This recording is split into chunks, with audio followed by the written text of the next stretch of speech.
Assalamualaikum warahmatullahi wabarakatuh. Dengan Novita Dwi Lestari NPM 7420120166. Hari ini saya akan mencoba untuk mereview mata kuliah Hukum Pidana di pertemuan ke-15 Hukum Pidana Lanjutan. Resume materi dari bab 3, 4, dan 5. Bab 3 tentang perbarengan atau gabungan tindak pidana atau summon loop atau konkursus. Pengertian perbarengan atau gabungan tindak pidana atau konkursus atau summon loop. Dalam KUHP tidak ditemukan definisinya, tetapi dari rumusan pasal-pasalnya dapat disimpulkan sebagai berikut. Yang pertama, seseorang dengan satu perbuatan mengakibatkan beberapa aturan pidana dilanggar atau seseorang dengan perbuatan mengakibatkan beberapa aturan pidana dilanggar. Yang kedua, pengaturan perbarengan atau gabungan tindak pidana diatur dalam buku 1 KUHP bab 6 pasal 63 sampai 71. Yang pertama, perbarengan peraturan atau konkursus idealis diatur dalam pasal 63 KUHP. Yang kedua, perbuatan berlanjut atau fourth gauge handling diatur dalam pasal 64 KUHP. Yang ketiga, perbarengan perbuatan atau konkursus realis diatur dalam pasal 65 sampai 71 KUHP. Konkursus idealis dan konkursus realis adalah bentuk konkursus murni, sedangkan perbuatan berlanjut atau forgeset handling adalah bentuk konkursus tidak murni. Selanjutnya, sistem pemidanaan.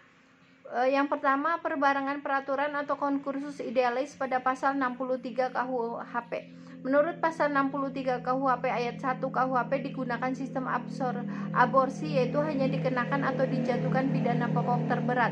Sistem pemidanaan seperti ini dinamakan aborsi murni atau hisapan murni, yaitu pidana yang terberat menghisap pidana yang ringan. Dalam konkursus idealis, perbuatan yang dimaksud adalah perbuatan jasmani atau material handling, yaitu perbuatan yang tidak dapat dipisah-pisahkan. Dalam pasal 63 KUHP, aturan yang dilanggar harus berbeda atau lebih dari satu aturan pidana, tetapi dalam praktek sering terjadi beberapa perbuatan yang hanya melanggar satu aturan pidana. Terhadap hal ini dipakai pendapat doktrin, yaitu konkursus idealis homogeneus. Yang selanjutnya, perbuatan berlanjut atau forgeset handling. Menurut pasal 64 ayat 1 berlaku sistem aborsi, yaitu hanya dikenakan satu aturan pidana saja, dan jika dibeda-bedakan dikenakan ketentuan yang memuat ancaman hukuman pidana pokok yang terberat. Pasal 64 ayat 2 merupakan aturan khusus dalam pemalsuan dan perusakan mata uang. Pasal 64 ayat 3 merupakan ketentuan khusus dalam hal kejahatan-kejahatan ringan yang merupakan perbuatan berlanjut. Menurut MVT, syarat perbuatan berlanjut adalah: 1. Ada niat yang merupakan perbuatan yang terlarang. Yang kedua, di antara perbuatan-perbuatan tersebut dilakukan tidak terlalu lama. Yang ketiga, tindak pidana yang dilakukan harus sejenis. Selanjutnya, bab 3 tentang perbarengan atau gabungan tindak pidana. Pengaturan perbarengan atau gabungan tindak pidana diatur dalam buku 1 KUHP bab 6 pasal 63 sampai 71. 1. Perbarengan peraturan atau konkursus idealis diatur dalam pasal 63 KUHP. Yang kedua, perbuatan berlanjut atau force gauge handling diatur dalam pasal 64 KUHP. Yang ketiga, perbarengan perbuatan atau konkursus realis diatur dalam pasal 65 sampai dengan 71 KUHP. Konkursus idealis dan konkursus realis adalah bentuk konkursus murni, sedangkan perbuatan berlanjut atau forgeset handling adalah bentuk konkursus tidak murni. Sistem pemidanaan. Yang pertama, perbarengan peraturan atau konkursus idealis pasal 63 KUHP. Menurut pasal 63 KUHP ayat 1 KUHP digunakan sistem aborsi, yaitu hanya dikenakan atau dijatuhkan pidana pokok terberat. Sistem pemidanaan seperti ini dinamakan aborsi murni atau hisapan murni, yaitu pidana yang terberat menghisap pidana yang ringan. Dalam konkursus idealis, perbuatan yang dimaksud adalah perbuatan jasmani material handling, yaitu perbuatan yang tidak dapat dipisah-pisahkan. Dalam pasal 63 KUHP, aturan yang dilanggar harus berbeda, lebih dari satu aturan pidana. Tetapi dalam praktek sering terjadi beberapa perbuatan yang hanya melanggar satu aturan pidana. Terhadap hal ini dipakai pendapat doktrin, yaitu konkursus idealis homogeneus. Perbuatan berlanjut atau Fortgesethandling. Menurut pasal 64 ayat 1 berlaku sistem aborsi, yaitu hanya dikenakan satu aturan pidana saja, dan jika dibeda-bedakan dikenakan ketentuan yang membuat ancaman hukuman pidana pokok yang terberat. Pasal 64 ayat 2 merupakan aturan khusus dalam pemalsuan dan perusakan mata uang. Pasal 64 ayat 3 merupakan ketentuan khusus dalam hal kejahatan-kejahatan ringan yang merupakan perbuatan berlanjut. Menurut NVT, syarat perbuatan berlanjut adalah: 1. Ada niat yang merupakan perbuatan terlarang. 2. Di antara perbuatan-perbuatan tersebut dilakukan tidak terlalu lama. Yang ketiga, tindak pidana yang dilakukan harus sejenis. Selanjutnya, perbarengan perbuatan atau concursus realis diatur dalam pasal 65 sampai dengan 71 KUHP. Concursus realis berupa kejahatan yang diancam pidana pokok sejenis, yaitu terhadap kejahatan-kejahatan. Pasal 65 yaitu hanya dikenakan satu pidana dengan ketentuan bahwa jumlah pidana maksimum tidak boleh lebih dari maksimum pidana terberat ditambah sepertiganya, atau aborsi yang dipertajam atau diperberat.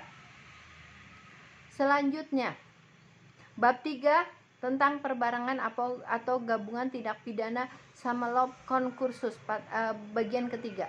Perbarengan perbuatan atau concursus realis diatur dalam pasal 65 sampai dengan 71 KUHP. Concursus realis berupa kejahatan yang diancam pidana pokok sejenis, yaitu terhadap kejahatan dan kejahatan. Pasal 65 yaitu hanya dikenakan satu pidana dengan ketentuan bahwa jumlah pidana maksimum tidak boleh lebih dari maksimum pidana terberat ditambah sepertiganya, aborsi yang dipertajam atau diperberat.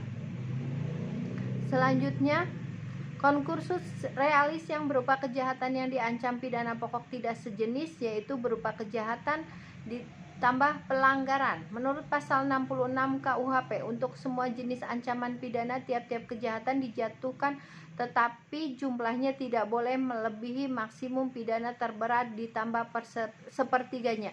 Sistem ini disebut kumulasi yang diperlunak atau diperringan. Selanjutnya, atas dasar itu, maka concursus berbicara tentang pemidanaan dalam tindak pidana. Yang selanjutnya, style cell atau sistem pemidanaan yang meringankan, namun menurut sistematika KUHP memberatkan. Bab keempat tentang pengulangan tindak pidana residif. Bagian pertama, pengulangan tindak pidana. Residif adalah seseorang yang melakukan tindak pidana dan telah dijatuhi hukuman pidana dengan suatu putusan atau vonis dari hakim yang telah mempunyai kekuatan hukum tetap atau ingkrah, kemudian melakukan lagi suatu tindak pidana. Jadi hampir sama dengan concursus realis, yaitu melakukan lebih dari satu tindak pidana. Perbedaannya adalah residif telah ada putusan atau vonis yang telah mempunyai kekuatan hukum yang tetap yang berupa pemidanaan terhadap tindak pidana sebelumnya. Sedangkan dalam concursus belum ada putusan atau vonis dari hakim. Residif adalah alasan untuk pemberatan pidana. Pembagian pengulangan atau residif. 1. Residif umum, yaitu semua pengulangan terhadap jenis atau tindakan pidana apapun dan dilakukan dalam waktu kapan saja. Pengulangan merupakan alasan pemberatan, jadi tidak disyaratkan jenis tindak pidana yang dilakukan maupun tengah waktu pengulangan. Dengan demikian tidak dikenal daluarsa. Residif atau pengulangan jenis umum ini tidak dikenal dalam KUHP. Yang kedua, residif khusus, yaitu tidak semua jenis pengulangan merupakan alasan pemberatan. Pemberatan pidana hanya dikenakan terhadap pengulangan yang dilakukan terhadap jenis tindak pidana tertentu dan dilakukan dalam tenggang waktu tertentu. Jenis residif ini dikenal KUHP. Residif menurut KUHP adalah pengulangan atau residif tidak diatur secara umum dalam buku 1 KUHP tentang ketentuan umum, tapi secara khusus untuk tindak pidana tertentu diatur dalam buku 2 dan buku 3 KUHP. Selain itu, KUHP juga mensyaratkan tengah waktu pengulangan tindak pidana tertentu. Dengan demikian, KUHP menganut sistem residif khusus, yaitu pemberatan pidana hanya dikenakan pada pengulangan jenis-jenis tindak pidana tertentu saja dan dilakukan pada tenggang waktu tertentu. Residif untuk tindak pidana dapat berlaku untuk kejahatan maupun untuk pelanggaran. yaitu yang pertama, residif kejahatan dengan dianutnya residif khusus. Maka residif kejahatan menurut KUHP adalah kejahatan-kejahatan tertentu yang dibedakan dalam yang pertama, residif kejahatan tertentu sejenis diatur secara tersebar dalam buku 2 KUHP, yaitu dalam pasal 37 ayat 2, 144 ayat 2, 155 ayat 2, 157 ayat 2, 161 ayat 2, 163 ayat 2, 208, 216, 303 bis, 321 dan 393. Dalam residif kejahatan sejenis hanya ada 11 jenis kejahatan yang merupakan alasan pemberatan pidana. Demikian review mata kuliah hukum pidana lanjutan di pertemuan ke-15. Apabila banyak kesalahan, mohon maaf yang sebesar-besarnya. Wabillahi taufik wal hidayah. Wassalamualaikum warahmatullahi wabarakatuh.